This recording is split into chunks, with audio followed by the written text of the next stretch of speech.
bienvenue dans ma citadelle, je suis ravie de vous retrouver aujourd'hui pour un nouveau point lecture. J'espère que celui-ci vous plaira. Il y a surtout du graphique, de la romance et puis un petit livre de fantaisie assez romancé, c'est glissé dans la pile. Donc c'est parti et allons-y.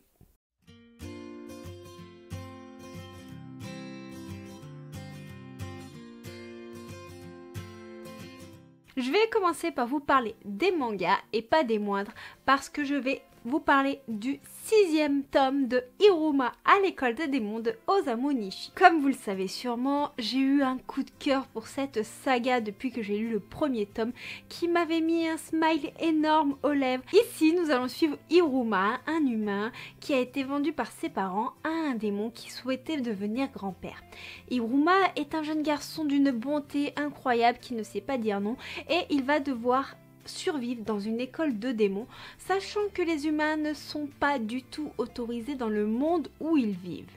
Pour cela, Hiruma va devoir redoubler de stratagèmes afin que l'on ne découvre pas sa véritable identité. Je viens de vous résumer très clairement le tome 1 afin de ne pas vous spoiler, mais ce tome 6 était vraiment dans la même lignée. J'ai pris un plaisir incommensurable à le lire, à suivre Hiruma, ses progrès, sa douceur, sa pédagogie et toute la bonté qu'il dégage au travers des dialogues, de ses actions et de tout ce qui fait qu'il est lui. C'est un manga avec lequel on ne s'ennuie jamais, en tout cas c'est mon cas. Il y a énormément de rebondissements, de péripéties, on découvre toujours de nouveaux personnages et ces nouveaux personnages ils sont intenses. Et là dans ce tome 6, nous faisons particulièrement la connaissance de Amélie. Certes nous l'avions découverte dans d'autres opus, mais celui-ci permet de vraiment la cerner et d'apprendre qui elle est réellement. Et cela était vraiment très chouette. De plus, un nouveau personnage rentre en jeu et ce personnage a l'air assez complexe et il me tarde de le découvrir pour en connaître un peu plus sur les fondements de cette histoire.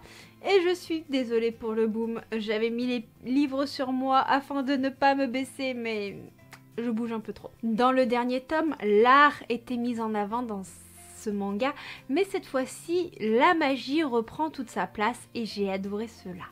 Nous avons beaucoup de choses qui vont concerner les institutions magiques au sein de l'école, mais nous avons également des rapports à tout ce qui vont toucher les artefacts, Hiruma et la relation qu'il a avec celle-ci. Si vous cherchez une saga pleine de peps, pleine d'humour, très pédagogue, avec un dessin très plaisant à regarder, je ne peux que vous conseiller cette saga qui est vraiment faite pour tout âge.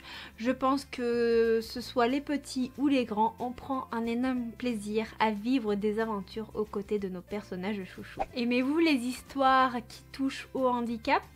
Moi j'adore ça personnellement, j'aime beaucoup quand on met en avant des personnes handicapées qui vivent comme tout le monde et qui s'en sortent dans la vie.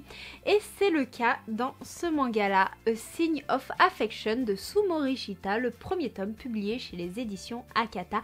Une maison d'édition que j'aime énormément par rapport aux thématiques qu'elle met en avant dans ses œuvres graphiques. Et du coup, je ne pouvais pas passer à côté de celle-ci. Dans cette histoire, nous suivons la jeune Yuki qui est malentendante et qui prend le train. Puis un jour, en fait, il y a Ryu, un garçon qui va se montrer très bon envers elle, qui va l'aider et qui va essayer de communiquer avec cette jeune femme. Ryu, il faut savoir que c'est un jeune homme qui parle 3 langues, qui est très à l'aise, qui voyage énormément, alors que Yuki, elle ne parle que le langage des signes ou sinon pour communiquer avec elle il faut passer par l'écrit. Donc Ryu va essayer de tout mettre en œuvre pour communiquer avec la jeune femme, mais la jeune femme va tomber sous le charme de celui-ci bien entendu parce que nous sommes dans un shoujo. Qu'est-ce qui va se passer? Yuki va essayer d'interpréter certaines réactions, certains gestes de Ryu pour savoir ce qu'il ressent envers elle. Et en même temps, Ryu, lui, va faire énormément d'efforts tout simplement pour communiquer avec la jeune femme. Il faut savoir que ce premier tome est très introductif, il met l'histoire en place, il met la relation de nos protagonistes principaux en avant et les graphismes sont d'une douceur délectable. Personnellement j'en ai pris plein les yeux. Cependant, la relation entre nos protagonistes, la partie romancée se met beaucoup en avant dès les premières pages et cela m'a quelque peu gênée. On n'a pas eu le temps de découvrir l'univers de Ryu et de Yuki à part, on découvre leur univers qui se confrontent directement et c'est cet aspect là qui m'a un peu chagrinée et qui m'a déçue dans cette œuvre. Toutefois, même si cette partie là m'a déçue, les éléments qui font un bon shoujo sont bien réunis et je pense que la suite pourrait être très prometteuse pour les tomes qui vont arriver. Enfin, il y en a déjà un de sortie et le troisième, je ne me souviens plus de la date exacte, mais je lirai la suite avec un grand plaisir, soyez-en certains. De plus, ce shoujo met le handicap en avant, notamment la surdité et également toutes les formes de communication qu'il existe, tout cela à travers une jeune étudiante qui vit sa vie normalement et qui n'est pas recluse de la société, bien au contraire, et cela n'en rend l'histoire que plus passionnante parce que oui, ce n'est pas parce qu'on est handicapé que l'on ne peut pas vivre de façon tout à fait normale et c'est cet aspect là qui m'a attirée dans ce manga que je vous recommande chaudement. Nous sommes en été, qui dit romance, qui dit romance, qui dit légèreté, humour et bien entendu sentiments très intenses et c'est pour cela que je vais vous parler de Âmes indociles de Emma Green publié chez les éditions, enfin pas chez les éditions mais chez les éditions addictives. Donc là je l'ai en format poche, il existe également en format broché. Il faut savoir que c'est un spin-off de Cœurs Insoumis et Cœurs Impatients je crois. Mais vous pouvez les lire totalement indépendamment, ce n'est pas vraiment spoilant pour l'histoire, donc ce n'est vraiment pas gênant. Dans cette histoire, nous allons suivre Calliope. Calliope, elle a 22 ans, elle est styliste, elle vient d'une famille très connue parce que leur père était un businessman très reconnu et malheureusement, elle a été contrainte d'abandonner sa fille quand elle était enceinte adolescente sous la contrainte. Calliope, elle vit très mal cet abandon, elle a qu'une envie, c'est de retrouver sa fille et c'est ce qu'elle va faire, elle va rentrer en contact avec le père et la petite sous une fausse identité. Malheureusement, comme vous vous en doutez, ça ne va pas bien se passer. En plus, le papa de celle-ci est célibataire et l'attirance va être vraiment plus forte que tout. Comme vous l'avez sûrement compris, nous avons un scénario assez simple, assez banal, qui pourtant est incroyable. Qu'est-ce qui le rend incroyable? Qu'est-ce qui le rend original? Ce sont ses personnages.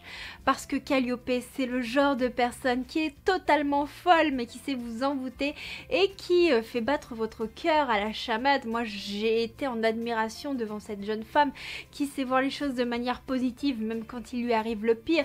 Et puis, il y a Lennon, ce jeune papa qui, lui, est beaucoup plus réservé, mais un papa qui ferait tout pour sa petite fille.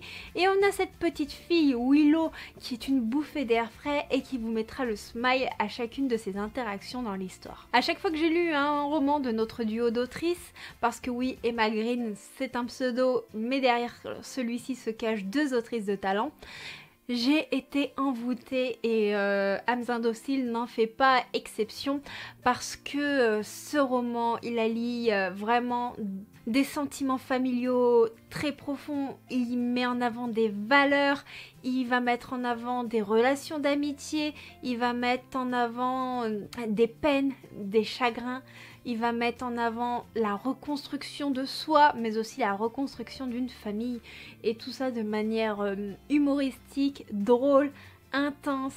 Enfin, moi je sais qu'elles m'ont fait passer par tout un panel d'émotions et j'ai dévoré ce livre à une vitesse incroyable. Je n'ai pas forcément envie de vous en dire plus sur ce roman parce que je trouve qu'il y a énormément d'éléments qui sont géniaux de découvrir par soi-même, parce que c'est un roman qui se dévore à une vitesse incroyable et que le moindre spoil pourrait vous en gâcher la lecture. Mais si vous aimez les romances comiques, si vous aimez avoir un brin de folie dans vos lectures, si vous aimez tout ce qui touche à la famille, ce roman sera sûrement fait pour vous. Continuons avec de la romance, parce que je vais vous parler de Ocean Eyes de Wendy Donella, publiée chez les éditions Black King, qui est une romance assez déroutante.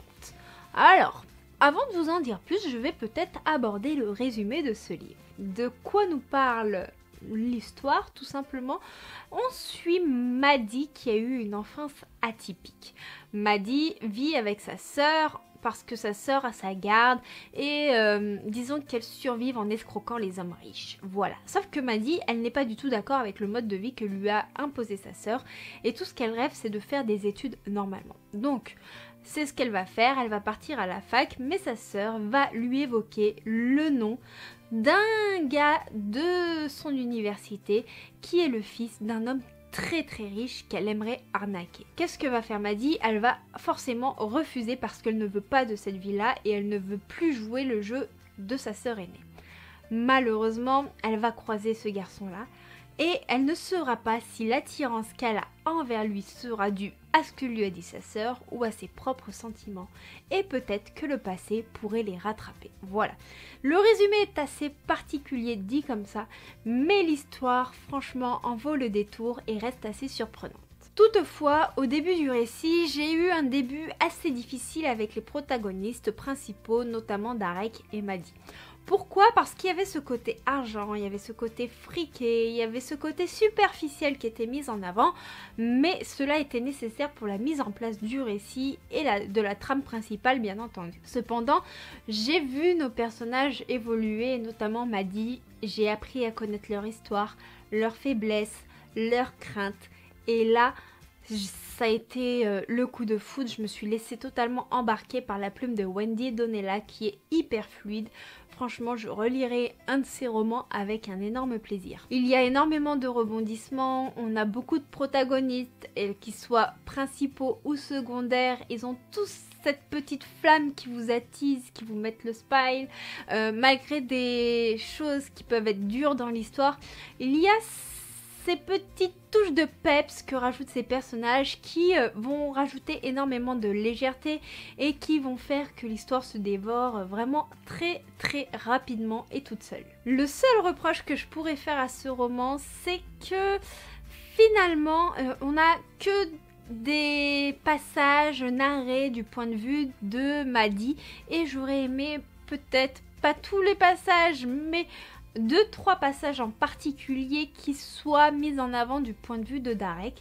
Je pense que cela aurait permis de rajouter un peu plus de profondeur à l'histoire, sachant qu'il y a énormément d'éléments qui sont très surprenants et croyez-moi que les révélations m'ont scotché. Pour faire court, si je devais vous dire de lire ce livre, si je devais vous en convaincre, c'est une histoire d'amour pleine de tendresse, de rebondissements et surtout c'est des personnages qui se reconstruisent et autant dire que moi les histoires de reconstruction à chaque fois ça match. Allez, nous allons passer à de la fantaisie mais avec une touche de fraîcheur, de la fantaisie parfaite pour l'été parce qu'il s'agit de Sérens, le premier tome Rivage de Mélissa Scanu publié chez les éditions Plume Blanche. Alors dans cette histoire nous suivons Faye. Faye va juste avoir 18 ans. Faye vit avec ses parents, une vie d'étudiante normale. Mais il y a ce mais qui est très important. Depuis quelque temps, dès qu'elle s'éloigne de l'eau, elle ne se sent pas bien. Elle a besoin d'avoir les pieds dans l'eau constamment. Elle ressent des tiraillements. Elle ne se sent vraiment plus à sa place. Et cela, socialement, a un énorme impact. Jusqu'au jour où elle va réellement apprendre qui elle est et son identité va se dévoiler à elle. Faye fait partie du peuple des Sérens. Elle va apprendre ce qui s'est passé, qui elle est, qui est sa famille, pourquoi elle a vécu sur Terre et une multitude de questions vont se poser et ce tome va se concentrer essentiellement là-dessus. C'est un premier tome qui est vraiment très introductif, qui va mettre en place l'univers, ses personnages, les conflits politiques et tout ce qui va avec.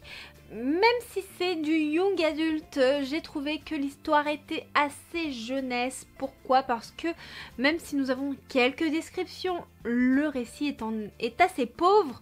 Là-dessus, j'aurais aimé parfois avoir des détails sur comment c'est sous l'eau, le corail, les maisons. Enfin, il y a énormément de choses qui sont suggérées, mais pas détaillées en profondeur. Mais ça se lit hyper rapidement, c'est très plaisant, même si j'en demande un peu plus. Au début du roman, j'ai eu un petit peu de difficulté parce que justement ce côté jeunesse faisait que l'histoire était un petit peu trop simpliste. Et les 2/3 du roman sont vraiment dans la contemplation de l'univers, mais enfin, au bout du dernier tiers, on rentre dans des révélations, dans de l'action, dans des rebondissements qui n'ont fait qu'attiser ma curiosité. Et là, j'ai été scotchée et en terminant ce roman, je me suis dit, ouais, je lirai bien la suite. Ici, nous avons des personnages simples, attachants, curieux, mais je tiens à vous préciser qu'il y a un pseudo triangle amoureux. Je dis bien pseudo parce que c'est assez relatif, mais je sais que ça peut en gêner quelques-uns d'entre vous. Après, malgré les révélations, malgré tout ce qui s'ensuit, nous sommes dans un univers qui se lit très facilement. C'est un univers qui est parfait en fait pour se détendre. C'est pas le genre de livre qui vous tient en haleine, mais c'est le genre de livre vraiment sympa à lire pour se détendre, sans prise de tête, sur la plage, au bord de la piscine. En tout cas, moi d'ailleurs, c'est au bord de la piscine que je l'ai lu. Pour conclure, concernant ce livre, c'est un bon premier tome. Je pense qu'il en faudrait un peu plus pour que ce soit un coup de cœur, mais j'espère que la suite sera encore meilleure parce que l'histoire et l'univers est vraiment très intriguant et personnellement j'en veux beaucoup plus. Parce que ce point lecture est déjà bien assez long, je vais conclure avec une petite bande dessinée.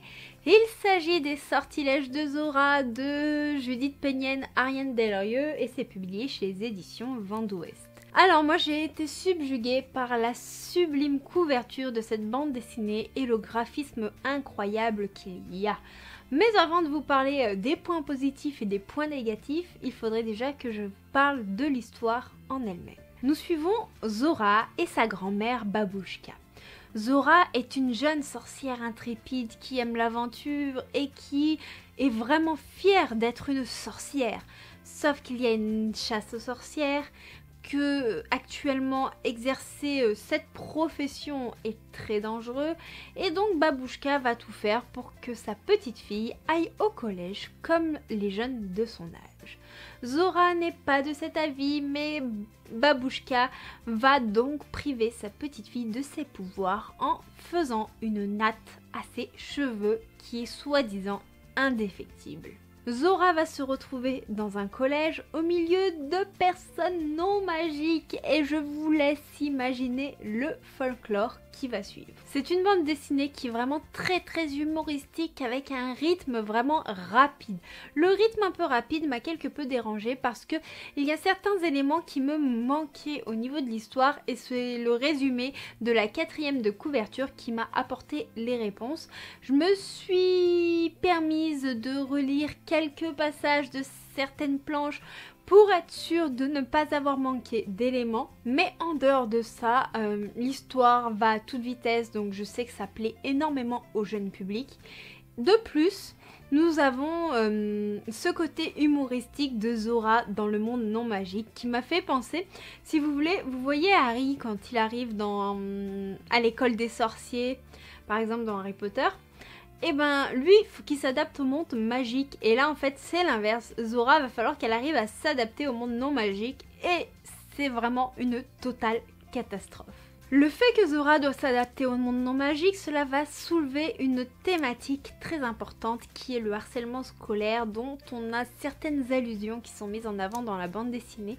Même si c'est suggéré à plusieurs moments au niveau des planches, je trouve que cette thématique est pas assez abordée. Après nous sommes dans un premier tome, donc forcément le développement est un peu compliqué, surtout dans une bande dessinée, mais c'est quelque chose qui touche tellement de jeunes que en fait moi ça me paraît tellement essentiel de mettre un point vraiment important sur cette partie-là de l'histoire. Concernant les illustrations, j'en ai pris vraiment plein les yeux. Nous avons énormément de couleurs, de peps et les personnages sont très expressifs, c'est vraiment très plaisant à voir. Personnellement, je ne peux que vous conseiller de vous régaler. Les dessins parlent d'eux-mêmes en fait, il y a certains moments où on n'a même pas besoin de regarder le texte parce que les illustrations sont très expressives. À la fin de cet album, nous avons accès au grimoire de Zora. Et franchement, ce grimoire était peut-être la partie la plus délectable de l'album. Pourquoi? Parce que nous avons énormément de choses qui sont mises en avant de manière assez pédagogue, qui vont toucher certaines expressions, des monuments, des éléments qu'on va rencontrer tout simplement dans la bande dessinée et qui vont avoir un intérêt très important dans notre histoire à nous. Et ça permet vraiment d'apprendre en s'amusant et je trouve que c'est vraiment chouette pour un jeune public. Voilà, ce sera tout pour ce point lecture. J'espère que celui-ci vous aura plu. Moi, j'ai été ravie de le tourner, de vous montrer un petit peu mes lectures de vacances. Même si quand vous aurez cette vidéo, mes vacances seront déjà loin. Mais moi, personnellement, ces livres m'ont fait passer un excellent moment. Il n'y a pas eu de grosses déceptions, même si pour certaines œuvres, j'en attendais beaucoup plus. Mais je pense que plus le temps passe, plus je deviens exigeante dans mes lectures. Voilà. Donc n'hésitez pas comme d'habitude à lâcher un petit pouce bleu si la vidéo vous a plu, à la partager et à me laisser un petit commentaire. J'adore vous lire, c'est toujours un plaisir de discuter avec vous, même si parfois je réponds tardivement. Je vous fais de très gros bisous et je vous dis à bientôt pour une prochaine vidéo. Ciao ciao.